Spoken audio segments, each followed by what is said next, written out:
ተነስተል እንዴት አላችሁ? እስቲ አዳዲስ መረጃዎችን ልንገራችሁ ብዬ ነው ብቅ ያልኩት። ቢኒያም ካሴ ነኝ። እናንተ ላይክ፣ ሰብስክራይብ፣ ሼር ማድረጉን ቀጥሉ፣ ኮሜንት ማድረጉ፣ የተለያዩ ሀሳቦችን እናነሳለን። እንግዲህ ዘርዘር ያሉ ሀሳቦችን ማታ ይዤላችሁ ቀርባለሁ። ባክግራውንዱ ምንድነው አዳዲስ ጉዳዮች የሚሉትንም ሰፋ አድርጌ ይዤላችሁ ቀርባለሁ። ግን አሁን ያለው ውጥረት ምን ላይ ነው ያለው የሚለውንም ማየት ያስፈልጋል እና በጣም በበርካቶች ዘንድ መነጋገሪያ የሆነ ጉዳይ ኪዮት ላይ የተፈጸመው ድርጊት ነው። ያ ማለት እንግዲህ ኪዮት ላይ ጥቃት ሰንዝረዋል የሚለው እንዳለ ሆኖ የአሜሪካ የጦር ጀቶች በራሳቸው መንገድ ነው የተመቱት የሚባለው። በእርግጥ አንዳንድ ሰዎች ደግሞ የኢንቴሊጀንስ ጉዳይ ሌላ ችግር ስላለ ነው እንጂ በራሳቸው መንገድ አልተመቱም የሚሉ አሉ። ኤኒዌይ ግን የአሜሪካ ማዕከላዊ ሴንቲካውን በተደጋጋሚ የምነግራቸው በመካከለኛው ምስራቅ፣ በሰሜን አፍሪካና በኤዥያ አካባቢ የሚንቀሳቀሰው እሱ ጥቃቱን ያደረሰው እንግዲህ በራሳቸው መንገድ የራሳቸው የኩዌት ኤር ዲፌንስ ሲስተም ሚሳይል ተኩሶ ነው፣ በስተት ነው እንግዲህ አንፕሬዚደንትሊ የሆነ ነው የሚል ሀሳብ ነው የሰጡት። ይሄኛው አክቹዋሊ ፖለቲካሊ ሌላ አቅጣጫ ሊሰጠው ይችላል። ይሄኛው ባለበት ሁኔታ ኢራን አሁን በየትኛውም አቅጣጫ ጥቃት መሰንዘሯን ቀጥላለች።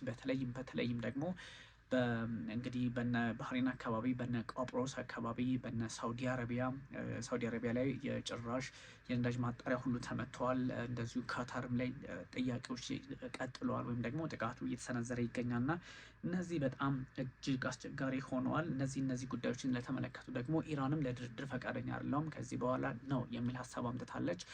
ፕሬዚዳንት ዶናልድ ትራምፕም እንግዲህ እኛም አላማችን እስከምናሳካ ድረስ ጥቃታችንን አጠናክረን እንቀጥላለን የሚል ሀሳብ ነው የሰጡት።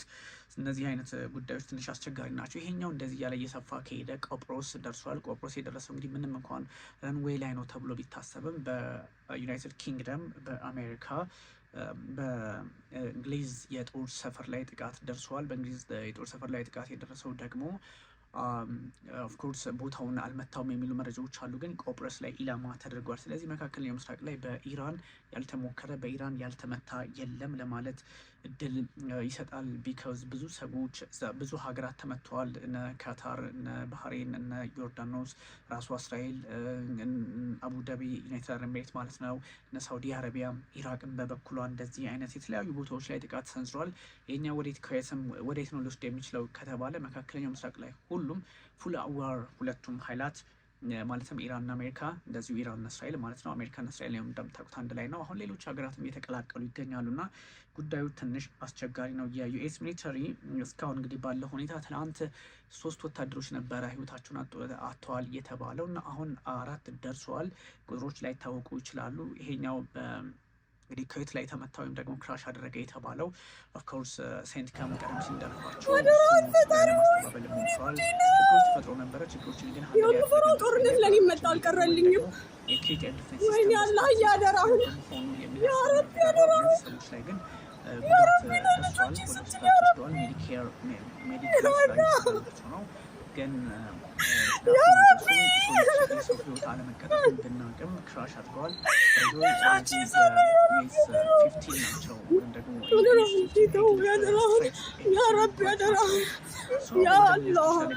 ሰዎች መነጋገሪያ አድርገውታል። እንደዚህ አይነት እንቅስቃሴዎች ሊባኖስም ላይ ጉዳይ ተሻግሮ ሄዝቦላ ወደ እስራኤል ሮኬት ማስወንጨፉን ተከትሎ ሊባኖስ ላይ ከባድ ተነስተዋል። እስራኤል ከባድ ደባ እየፈጸመች ነው። ከ25 በላይ ሰዎች ህይወታቸውን አጥተዋል። 31 ደርሰዋል። ይህ ወዴት ነው ሊወስድ የሚችለው? የመካከለኛው ምስራቅን እንዴት ነው ሊያደርገው የሚችለው? ብዙ ሰዎች ጥያቄ የሚያነሱበት ጉዳይ ሆኗል። የመጨረሻው ዘመን ደርሰ እሳት ይዘለበል ነው አለክል በቃ አለክለ ያለውን በረራቸውን ለመሰረዝ ተገደዋል። ሰስፔንድ አድርገዋል። ካታር ዶሃ ደግሞ የነዳጅ ማጣሪያዎቻቸው በነዳጅ ስፍራ ላይ ስራ የሚሰሩ ሰዎች ስራቸው እንዲያቆሙ ጠይቀዋል። እጅግ አስቸጋሪ ነው። ስለዚህ ወደ ቱርክ እንግዲህ ቱርክ ያደረገችው ምንድነው? ወደ ኢራን፣ ወደ ኢራቅ፣ ወደ ዮርዳኖስ፣ ወደ ሱሪያ፣ ወደ ሊባኖስ የሚደረጉ በረራዎችን ከልክላለች። ይህ ሆነው እንግዲህ በካታር፣ በኩዌት፣ በባህሬን፣ በአረብ ኤሚሬቶች እና እንግዲህ በሌሎች አካባቢዎች ላይ ጥቃት እየደረሰ በመሆኑ ጥቃቱ በርትቶ በመቀጠሉ እሱን በመስጋት ነው። ስለዚህ በረራ ማድረግ ዋጋ ያስከፍላል ተብሎ ስለሚታሰብ ነው። ብዙ ሰዎች በዚህ ጦርነት ላይ አንሳተፍም የሚል አቋም ያላቸውም ሳይቀሩ የተሳትፏቸው ጉዳይ ሳይታለም የተፈታ ሆኗል። አንዱ በዚህ በኩል ሌላው ደግሞ በዛኛው በኩል አስገዳጅ የፖለቲካ አውድና ስርዓት የተፈጠረ በመሆኑ ጉዳዮች እጅግ አስቸጋሪ ሆነዋል። ስለዚህ አሁን ኢራን የትኛውን ቦታ ላይ ነው እዚህም እዛም ነው የምትታኮሰው እና ኢራን ፓወርፉል ነች። እንግዲህ በተወሰነ መጠን እስካሁን ባለው ሁኔታ በጣም ፓወርፉል ነች። አለ እንትን ምንድን ነው ይሄ ታሸንፋለች የሚለው ካልኩሌሽን ውስጥ አንገባም። ጊዜ የሚፈታው ጉዳይ ነው። ግን እስራኤልና ኢራን ብቻ ሆኖ ቢሆን ምንድን ነው የሚፈጠረው? ምንድን ነው ሊፈጠር የሚችለው የሚለውንም ታሳቢ ማድረግ ያስፈልጋል። ስለዚህ አሁን ኢራን የተሳሳተችው ስህተት እነዚህ ሀገራት ሁሉ አረብ የሚባሉ ሀገራት የገልፍ ሀገራት ጋር ጎረቤቶቿን ሁሉንም መምታቷ ወይም ደግሞ አሜሪካን ጥላቻ አሜሪካ ጥቃት ሰነዝራለች በሚል ሰበብ ከዛ የተነሱ ኦፍኮርስ ጥቃት ሰነዝራሉ።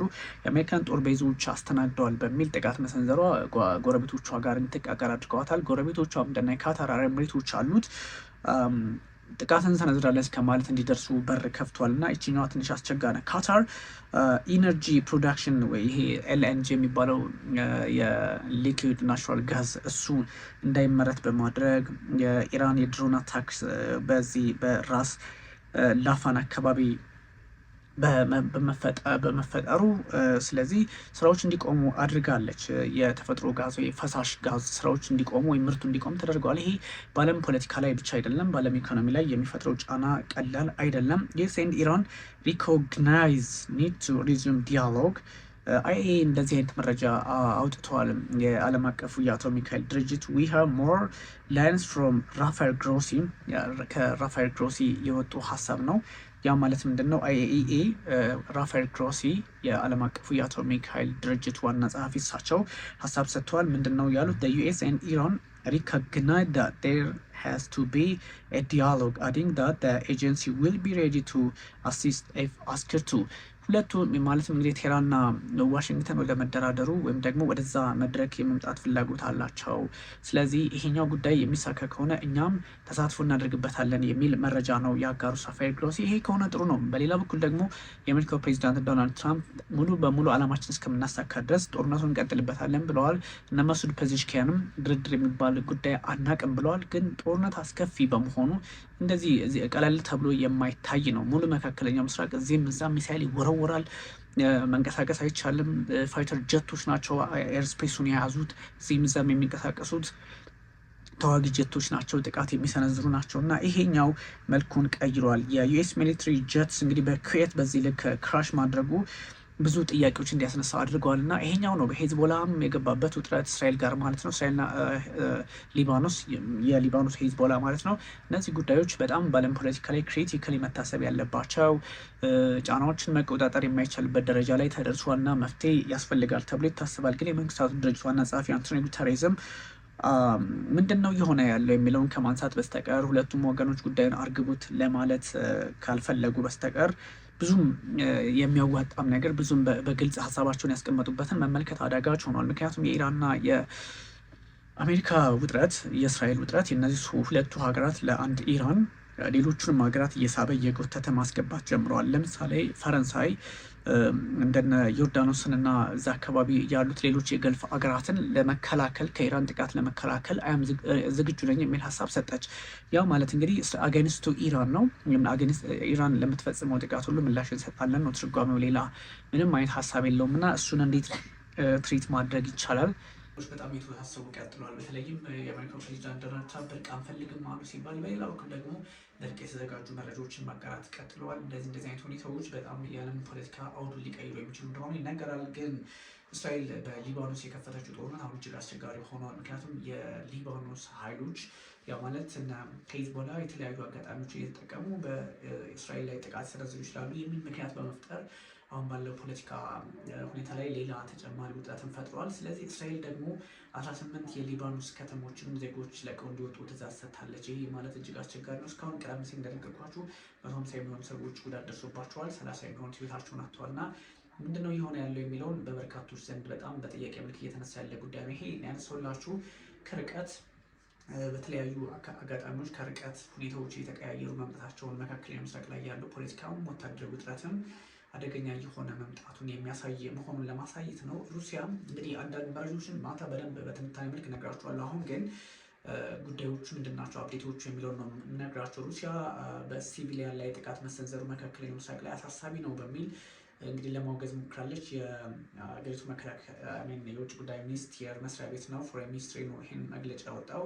ዊ አድቮኬት ዘ ኢሚዲየት ሴሽን ኦፍ ሆስቲሊቲስ ባይ ኦል ፓርቲስ። ያ ማለት ሁለቱም እንግዲህ የኢራንና በአረብ ሀገራት መካከል በግልጽ ኢራንም ወደ አረቦቹ በተለይም ወደ ገልፎቹ መተኮስ ጀምራለች እና ይሄኛው አንአክሰፕተብል ነው። ስለዚህ ወደ ኢራን የሚተኮሰውም አንአክሰፕተብል ነው። ሁለቱም ልክ አይደለም የሚል ነው። ኦፍኮርስ የነ ራሽያ አቋም ከኢራን ጋር አብሮ የሚሄድና የሚመደብ ነው። እንደምታውቁት ብዙ ፖለቲካሊ በዛ ልክ ይታያል። እስራኤል አርሚ ወይም ደግሞ የሄዝቦላህን የኢንቴሊጀንስ ኮማንደር የመረጃ ኃላፊና አዛዥ ወይም ኃላፊ ወይም አዛዥ እሳቸውን ህይወታቸውን ቀጥፍ ያለው ብለዋል። የሁሴን ማክሊድ ይባላሉ። እሳቸው እንግዲህ የሄዝቦላ የኢንቴሊጀንስ ሄድኳርተሩን በመምራት የሚታወቁ ነበሩ።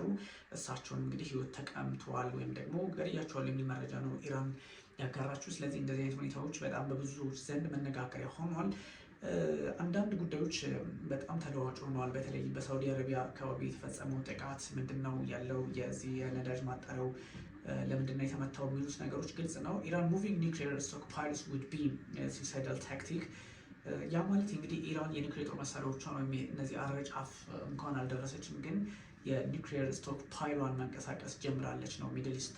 ስለዚህ በዚህኛው አጋጣሚ ኢራን ካላት ያገኘችውን ሁሉ እንደምትተኩስ ግልጽ ነው። ሰው እንደዚህ አይነት ጉዳዮችን ማየት ያስፈልጋል ነው እና በዚህ ልክ የኢራን ፖለቲከኞች ጉዳዩን ተዘጋጅተው እየጠበቁ እንደሆነ ቢነገርም አንዳንድ ሁኔታዎች አስቸጋሪ መሆናቸውን ያስቀምጣል። የነ ፕሬዚዳንት ዶናልድ ትራምፕ መግለጫም ሲጠበቅ የቆየ ጉዳይ ሆኗል። ግን ፕሬዚዳንት ዶናልድ ትራምፕ በሚሰጧቸው ሀሳቦች በአንዳንድ ጉዳዮች ላይ ሁኔታዎችን በተለየ አቅጣጫ ለማየት አስገዳጅ ሆኗል። ቢካዝ እንግዲህ የአሜሪካ ጦርም የሚፈጸምበት ጥቃት ቀላል አይደለም እና በመካከለኛው ምስራቅ በሁሉም አቅጣጫዎች ኢራን ጥቃት የሰነዘረች ነው።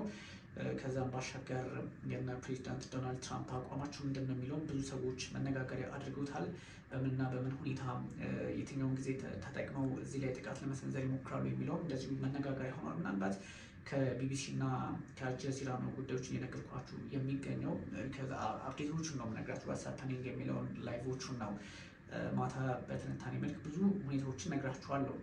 አሁንም እንግዲህ ባለው ሁኔታ እንግዲህ ቀደም ሲል እንደነገርኳችሁ የሄዝቦላ ኢንቴሊጀንስ ቺፍ ህይወታቸውን አጥተዋል ብያቸዋለሁ። ኢራን ላይ አሁንም ጥቃት ቀጥሏል። አሜሪካን ወታደሮቿ ህይወታቸውን ማጣታቸውን አረጋግጣለች። ካታር እንቅስቃሴዎቿን ለመግታት ተገዳለች። አንዳንድ ምርቶችን ለመግታት ተገዳለች። እነዚህ ሁኔታዎች በመካከለኛው ምስራቅ ያለውን ፖለቲካ እያወሳሰበው እንደሚቀጥል ማሳያ ሆኗልና ምናልባትም የአያቶላ አሊ ሀምኒ ህይወት ማለፍ ፖለቲካውን በዚህ ልክ እያወሳሰበው ሊቀጥል እንደሚችልና ኢራንም እጇን አጣጥፋ እንደማትቀመጥ ያሳየችበት ሁሉም የአረብ ሀገራት ቀደም ሲል የነገርኳችሁ ሁሉ የመታችበት አጋጣሚ ተፈጥሯል። ማታ በስፋት አስመለክታችኋለሁ። እጅጉን አመሰግናለሁ። ታንኪዩ